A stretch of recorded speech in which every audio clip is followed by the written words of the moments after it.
It's time for the very first conversation of the day. It is time to just talk about the importance of books, and we have Jeff Israel to talk to us about that. Good morning, Jeff. Good morning, Mikali. How are you? Oh, I'm blessed. Can I say that? Yes, please. Why I am not? grateful. We are happy to hear that. We're looking for that kind of energy and vibrations this morning and sending it out to everybody who's just tuned in. And whatever conversation we're having today, your background speaks a lot when it comes to you and reading because there's a whole shelf behind you. There's a whole shelf. Yes, yes. Were you A all, lot of books. Yeah. were you always a reader? At what point did you start reading books? I was 12, 11, between 11 and 12 when I was introduced into reading by my dad. Okay. In fact, I still have the very first book that he got me. Oh wow. And from then, I began to interact with books and realize you can connect with someone's life without ever meeting them and make decisions based off on decisions they have made to escape some of the pain they went through. You know, you don't have to go through what other people went through. You can read their story Yes. and make a different choice.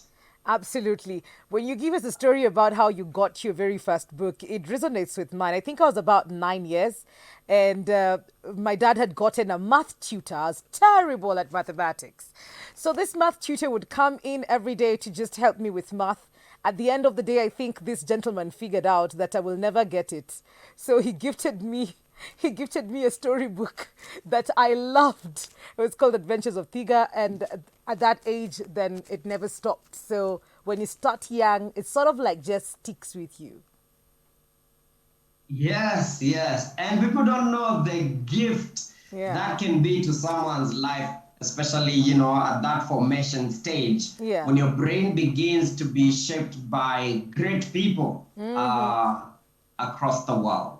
Books absolutely. are amazing, really, because through a book, you connect to someone. Through a book, you can get a mentor. Most of my mentors, I've never met them. There are people I meet in books, and someone can summarize their entire life in about 300 pages.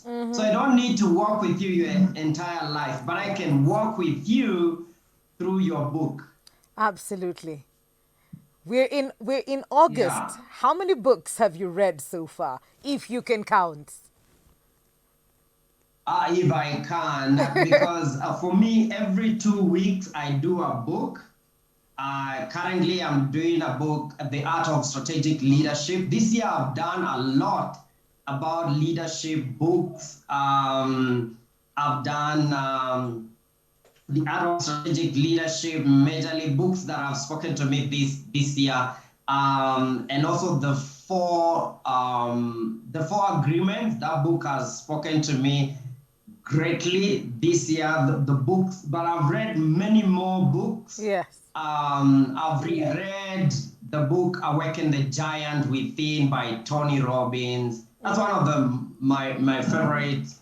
Awaken the Giant Within. I've reread it this year. There are books that I read every year. There are books that I repeat.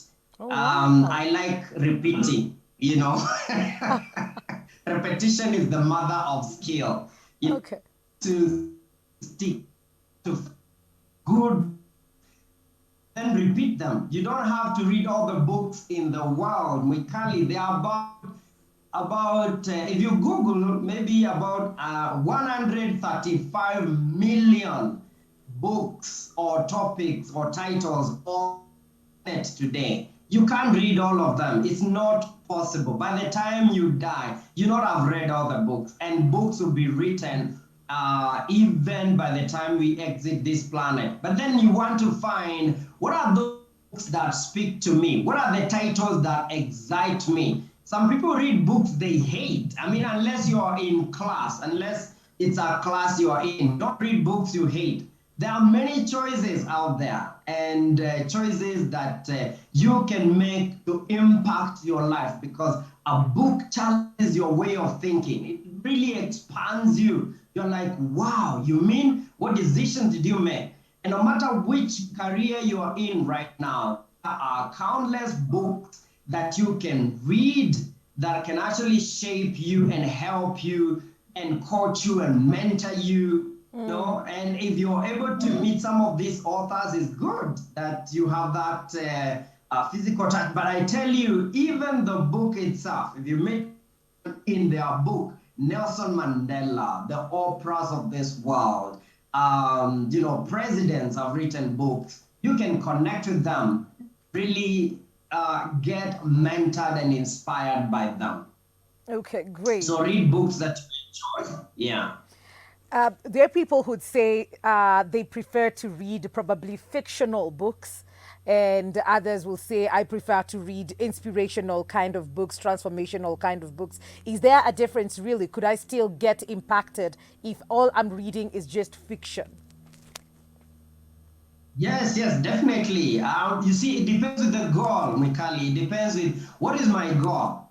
Because sometimes people read books for English, you see, just to understand, to grow your to have new words that you didn't understand. You're like, oh, how did this fit in? So you're reading books for different reasons to expand, of words that you can use in a sentence. You can use books for, inspiration or even comedy. There are comic books that really make you laugh and so forth and so forth. You want to understand what is the goal? What is the goal of reading this book? What is my goal?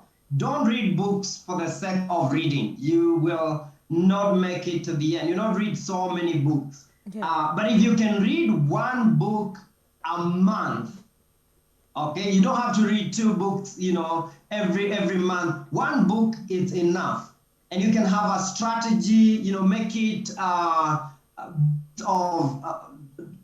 like 10 minutes is enough to read a book every day. Every day, 10 minutes, you can read 10 pages. That's enough, and something you get an idea.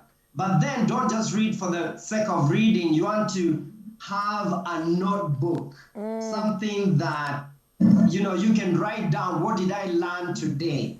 Because every day, if you've had a day and you never learned anything in that day, you've wasted a day. Oh, yes, very true. You've thrown a day away. Every day you want to write, most of these books see here are actually notebooks. I have printed for myself to write notes. And this is just notebook for my clients. So I printed this out. You can see it's written Destiny Life Coaching Session. So it's somewhere to write notes as I help my client. And I I buy more notebooks than books because I want to write ideas, to write whatever it is that I'm getting from the books I'm reading. And so if I'm just reading for the sake of reading, I've wasted my 10 minutes. But I want to wake up every morning, get an idea. And my experience has told me that 10 pages of a book, you get something. You get what the author is saying. You don't have to read even the whole book. I don't need to read the entire book. I can just, skim the book. I get the idea of the author, and I can apply that in my life. If you can have someone you discuss, throw ideas to, like a friend that you can say, hey, by the way, do you know this is what Mikali says in her book? What do you think? That stretches you. But make sure you're taking notes and make sure you actually applying it in your life. Otherwise, you're the wrong book. If you're reading a book that you cannot apply in your life, go pick the next book. There are so many books, great books out there that you read that can impact your life in ways you have no idea, you could. So make sure the book is useful. And you're busy. You see, busyness doesn't mean business. It doesn't mean it's actually making any sense to you or it's growing, stretching you. Make sure it counts. Okay. You know what I'm Yeah. getting? What I'm getting from this is know exactly what kind of books you'd like to read. Know why you're doing it. Pick out the book that you feel that this is it for me. And if it's not the one, please change it. It's okay. And pick the one that works for you. Do not read just because everybody else is reading, because Jeff says read a book a month. Highlight, set aside some time every day for you to be able to just catch up on the book as you take notes. If you highlight, some people use sticky pads to just, highlight the pages that actually meant something for them.